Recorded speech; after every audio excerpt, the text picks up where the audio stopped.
Yeah, definitely. I mean, like, what does a share of the Big Ten even mean? You know, like, who cares about that?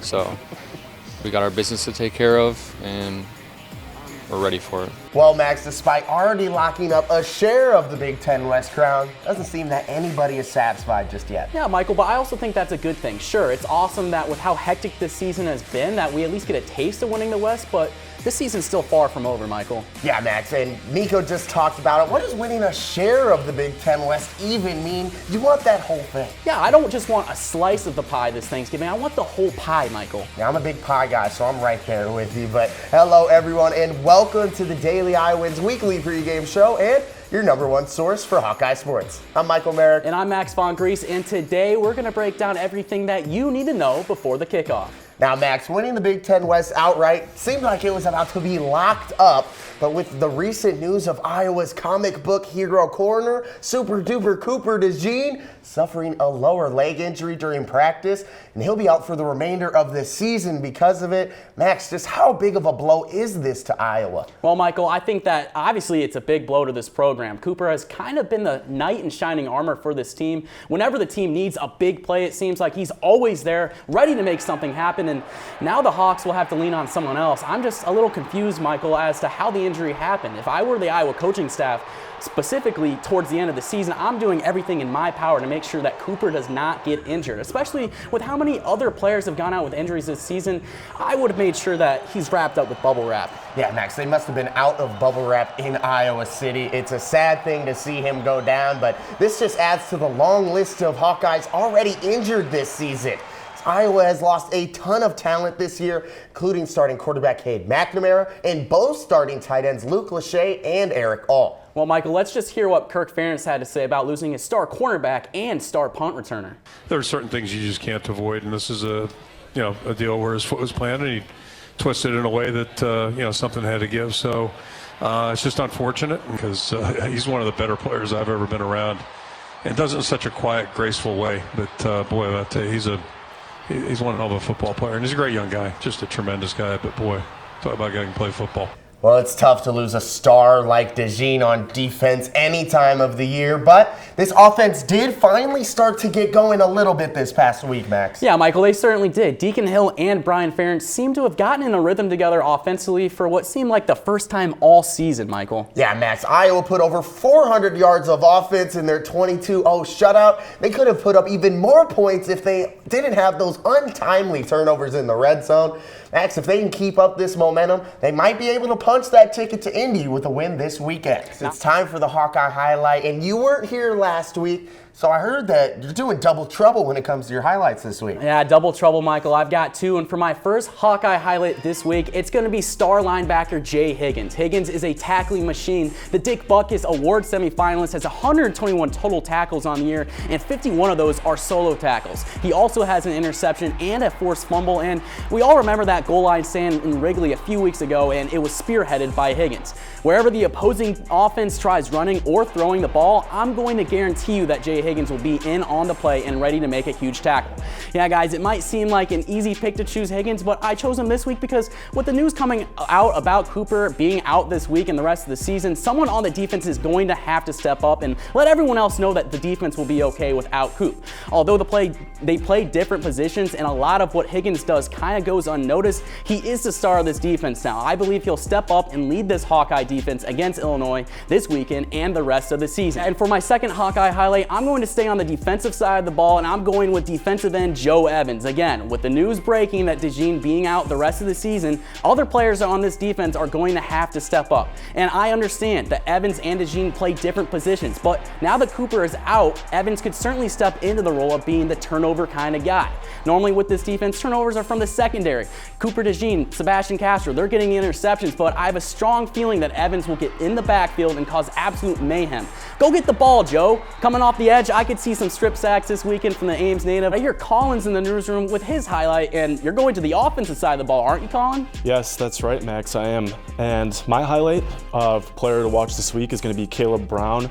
The receiver was floating around the number 2 role for early in the season, even missed a game due to personal reasons, quote unquote. But after the Northwestern game in early November, he came up with a big catch from Deacon Hill that set up Drew Stevens' game-winning field goal.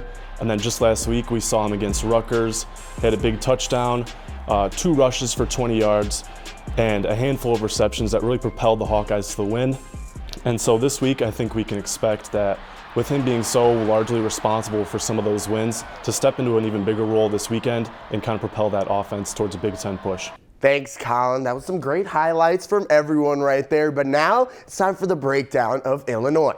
Iowa is taking on their border rival, the Illinois Fighting Illini, and with Illinois' head coach Brett Bielema being a former Hawkeye player and assistant, this game has even more on the line. Brett, Coach Bielema, know him very well, known him for a long, long time, and he was a player here when I was at the tail end of my time as an assistant. He's done a great job as an assistant, and he's had 3 coaching jobs, head coaching jobs, and been very successful everywhere. And he's doing a great job at Illinois, too. So they had a really good football team last year, and, they come in here right now, I think, with a lot of momentum. And while the Illinois defense isn't as dominant as it was this past season, they still have another top NFL prospect on their team. Johnny Newton is a force at defensive tackle for the Illini, and he's being mocked in the top of just about everyone's mock drafts this season. If you've seen him play, you'll know why. He currently leads Illinois in sacks with 5.5, and if you don't double team this guy, he can wreak havoc all game long. He's really got an unusual combination. He's extremely physical. We're a big physical guy, but he's also really athletic. Tough to block him, tough to get in on him, and if you do, you're not going to stay there long. He's just he's a rare talent. But he just creates so much for the rest of the team. And like I said, he's rising into the top 10 in many mock drafts right now. So people are recognizing him. And, the teams are respecting him. I would expect Iowa to show some double teams on him again this weekend as well, just like Indiana did, because it helped. Another game record for Illinois is their star wideout Isaiah Williams. Williams currently leads the Big Ten in receptions and he's second in yards, and he might be one of the most versatile players in the entire country, as not only is he also a punt returner, but he spent time at quarterback when he first got there for the Illini. He's even known to line up in the backfield as well. His most dangerous thing is he can be anywhere on the field and do damage. They line him up as running back sometimes and, run him on 4th and 3 because he's so hard to tackle. So you got to be careful with who's guarding him. All eyes have to be on him because there really is right now no other receiving threat that is consistent on Illinois. And the man throwing the ball to Williams this game will be Ole Miss transfer Luke Altmyer. Altmyer is a big and athletic quarterback, but he does have a little bit of a turnover problem. He's thrown 10 interceptions on the year, which has led many fans to call for the backup John Paddock to take the reins. Paddock dominated his last appearance with Altmyer's injury, throwing for over 500 yards and 4 touchdowns in that overtime thriller against Indiana. But despite that incredible performance, Bielema is riding with the healthy Altmyer over the surging Paddock. Yes, Altmyer has turnover problems, but I urge you to go look at Paddock's interception from Indiana because that was one of the worst turnovers I've ever seen in my life. And it's just, Altmyer's the better option. He's better with his legs, a lot better with his legs. And I think that's something you need against a team with a defense like Iowa. He turns the ball over, but also, something that not a lot of people are going to pay attention to is the drop numbers, the fumbling numbers from receivers and running backs, way down when Paddock's been playing. And, call it a act of nature, but that doesn't seem like the quarterback's fault. So it'll be interesting to see if Illinois goes with both quarterbacks or just going to stick with Altmyer in this one. But now it's time to find out what's going on around the rest of the Big Ten. AJ, you're back this week, but I don't know if this is your segment anymore, man. Well, kind of an interesting welcome back, but thank you, Michael. Wait. What are you doing? This is my segment, Sam. I don't know if you've ever seen this before, but I won it last week, so this is my segment. What? But looking at another Big Ten matchup in the West, the Northwestern Wildcats will take on the Purdue Boilermakers in Evanston. Last week, the Boilermakers played the Minnesota Golden Gophers on Saturday, ending the game with the Boilermakers securing a win over Minnesota 49-30. This has been a rebuild year for Purdue as they're trying to revamp their offense and navigate life without the power duo, quarterback Aiden O'Connell and wide receiver Charlie Jones. The two have now since graduated and moved on to the NFL, but the win over Minnesota was what the Boilers needed. And Northwestern faced the Wisconsin Badgers last week, and this was a tough game for both teams. They balanced each other out pretty well in terms of aggressive offense and sturdy defense, but Northwestern ended up taking the game 24-10. Getting a huge win and placing themselves into second place in the Big Ten West. Sam, that was pretty good, but let me give it a go. Let me get another go here. Speaking of Wisconsin, this week the Badgers are playing the Nebraska Cornhuskers. As mentioned, Wisconsin lost to Northwestern last weekend, but now they'll be hoping to bounce back with a much-needed win over Nebraska. The Cornhuskers are also looking to rebound with a win, as they also lost this past weekend, falling to Maryland 13-10. If Nebraska wins against Wisconsin and Iowa loses to Illinois for some reason, it would set up a Big Ten West title game next week on Black Friday between the Huskers and the Hawks. Thank you for that, AJ, but this one I gotta talk about. Moving outside of the Big Ten, a rivalry as old as time is taking place down in South Carolina. The ACC matchup between Clemson and the University of North Carolina is shaking, the entire country. Predicted first-round draft pick Drake May will lead the Tar Heels through the tough Clemson defense. Clemson isn't lacking on the offensive side either, with quarterback Cade Klubnik, who led the Tigers in a postseason win over UNC last year. Sounds like the Tar Heels are back and looking for revenge this Saturday. Sam, not a bad job, but I plan on having this segment back for next week. And that's what's going on around the Big Ten, and I'm curious to know what predictions you guys have this week. Thanks, guys. It was definitely interesting to see you battle over who does around the Big Ten. We're all going to battle for that title in a little bit. But first, I'm going to talk about my game to watch. I'm sticking with what AJ had to say. That Wisconsin versus Nebraska matchup, that has some Big Ten West implications, especially if Iowa loses on Saturday, Max. Yeah, it's going to be interesting. For my game to watch, I'm going out of the Big Ten. I'm going out west. The undefeated Washington Huskies visit Oregon State. Pac-12 football, Michael. It's late at night, but it's been certainly exciting. Definitely is. Washington hopping into the Big Ten next season, and the Huskies are even going to come to Kinnick Stadium. Speaking of Kinnick Stadium, we're going to go back to this game in this matchup that takes place in Kinnick on Saturday. So it's time for prediction time. Glad we got everybody back here. And as the audience can see right now, I have no title. My hands are empty, and I'm going to be 100% honest. Feeling a little lost without the belt. Max, when I had it for that 1 week, it was exhilarating and euphoric. If you're feeling a little lost, I don't know how you think I feel. I haven't even touched the belt. I haven't even sniffed the belt. All my predictions have been really bad, Michael, but there's nothing much more I can do. Maybe things will lighten up for you this week, but I still don't want you to have it. I want it all for myself. But I guess we're going to go to the guy who has won the title the most times. We're going to send it to AJ. Who's your player to watch and score prediction this week?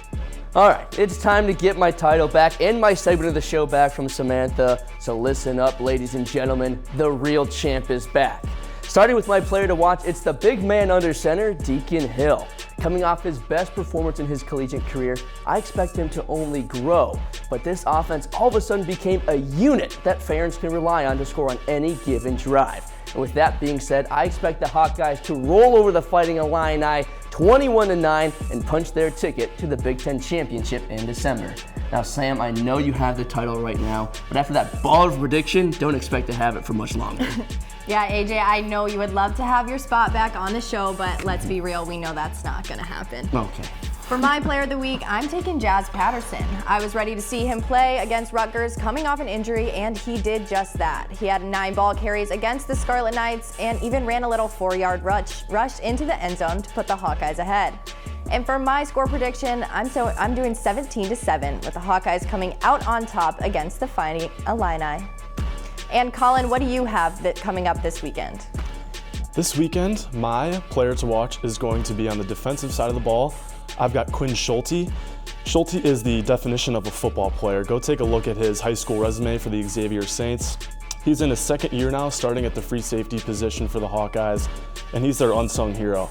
He had a key interception last week against Rutgers that led to that Caleb Brown touchdown, and he's been consistent all year. So going into this weekend, I would expect to see him leading the team, communicating with his teammates, making big plays. And with that, I've got Iowa coming out on top, 24-10. I've got a rushing touchdown, a receiving touchdown, and a defensive touchdown, and Iowa will be in Indianapolis in due time. Back to you guys. That's interesting, Colin, but for my player to watch, I'm choosing none other than Jay Higgins. Sounds familiar? Well, I did that on purpose. Like I mentioned earlier for Hawkeye Highlight, Higgins is now, in my opinion, Iowa's best player on the defensive side of the ball. Whether he's filling gaps to stop the run or back in pass coverage, Higgins has emerged as one of the best linebackers in the country. Last game out against Rutgers, Higgins led Iowa's defense with 8 tackles, 2 of those being solo tackles. I think he's going to have a big day on Saturday. Look for him to have close to 15 tackles. Hawk, Michael. That's what his dad says, isn't it? Every time. And for my score prediction for this Saturday, I'm taking the Hawks all day, every day. I have the Hawks winning in a close one, 17-14. But now let's toss it to Ben, who's in Champaign, to hear his predictions for this Saturday. The easy answers would be Isaiah Williams and Johnny Newton, but I think they make plays regardless. My player to watch for Illinois is going to be Caden Fagan. They're still not sure if he's going to be 100% this week. He left Indiana injured and only came back for a couple snaps with a brace around his left arm. But we're talking about a 6'3", 250-pound freshman running back. That's bigger than Derrick Henry is. And yeah, he's hard to tackle against a big defense like Iowa that is super talented and, dare I say, elite. I think that's really important for Illinois. Yeah, Iowa was favored by 3, 30.5 point over-under. I feel like that's kind of high for Iowa. Do they know what happened last year in that matchup? If I had to guess, though, probably say 20 to 13 Iowa. Iowa takes it 20-13. Lots of field goals still. Gotta respect the honesty, Ben, but to be fair, we did get his prediction before the Cooper DeJean injury was announced, so it may have changed for him, but he's likely still gonna go with those Hawkeyes. For my player to watch this week, though, I might be cheating a little bit with this pick, but I'm going with the special teams duo. Yeah, I got 2 players to watch. Drew Stevens and the senior sensation, Torrey Taylor.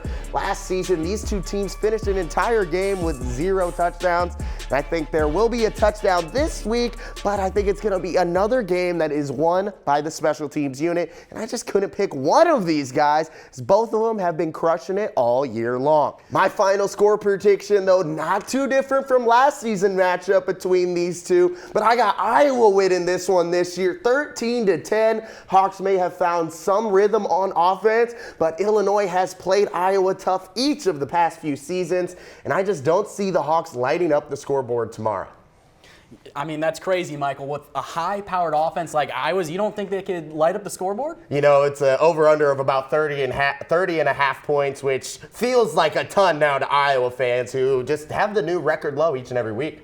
I don't know what we're going to see tomorrow, but I can agree with you. It's probably going to be a lot of points. Yeah, I'm just hoping for at least 1 touchdown and to get that title back in my hands. I can't wait. I don't have my sleeping buddy anymore without my title gone from my arms. But thank you, AJ, Sam, Colin, and Ben.